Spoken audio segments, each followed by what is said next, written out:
नीलम गोऱ्हेंवर ठाकरेंची शिवसेना अब्रुनुकसानीचा दावा ठोकणाऱ्या उद्धव ठाकरेंवर केलेल्या आरोपांवरून नेते आक्रमक झालेत। पक्षाची आणि पक्षप्रमुखांची प्रतिमा मलिन होत असल्यानं ठाकरेंच्या सेनेची भूमिका आहे।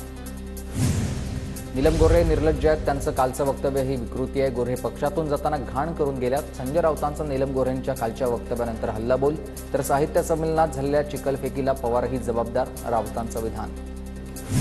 मुंबईत शरद पवारांची 5:30 वाजता पत्रकार परिषद, राऊतांनी केलेल्या आरोपांनंतर पवार काय बोलणार याकडे लक्ष आहे। संजय राऊतांचे अतिशय खालच्या पातळीवर आरोप, त्यांना भर रस्त्यात जोड्यांनी मारलं पाहिजे। नीलम गोऱ्हेंवर राऊतांनी केलेल्या वक्तव्यावरून नरेश म्हस्केंचा हल्लाबोल।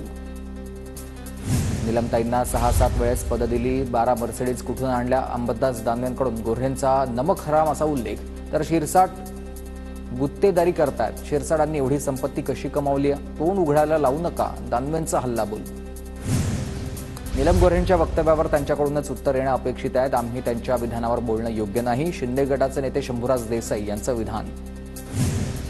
नीलम गोऱ्हे पैसे घेतल्याशिवाय कोणालाही न्याय देत नव्हत्या, नाशिकचे ठाकरे गटाचे नेते विनायक पांडेंचा आरोप आहे। गोऱ्हे कार्यकर्त्यांना मातोश्रीपर्यंत पोहोचू द्यायचे नाहीत, विनायक पांडेंचा आरोप।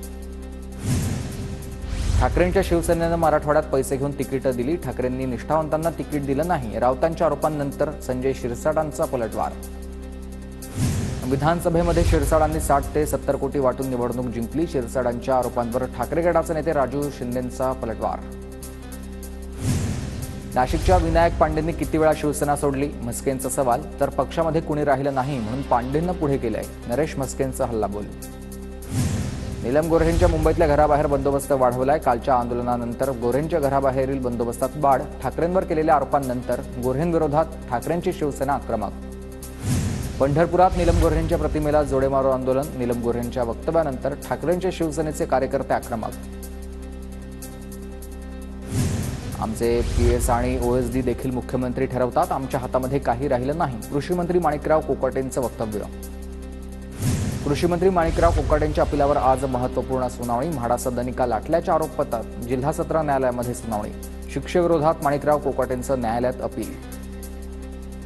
कृषी मंत्री माणिकराव कोकाटेंच्या अडचणीमध्ये वाढ होण्याची शक्यता, दिवंगत तुकाराम दिघोळे यांच्या कन्या कोकाटेंविरोधात कोर्टात जाणार आहेत। आता अंजली दिघोळे यांचा हा दावा दाखल आहे।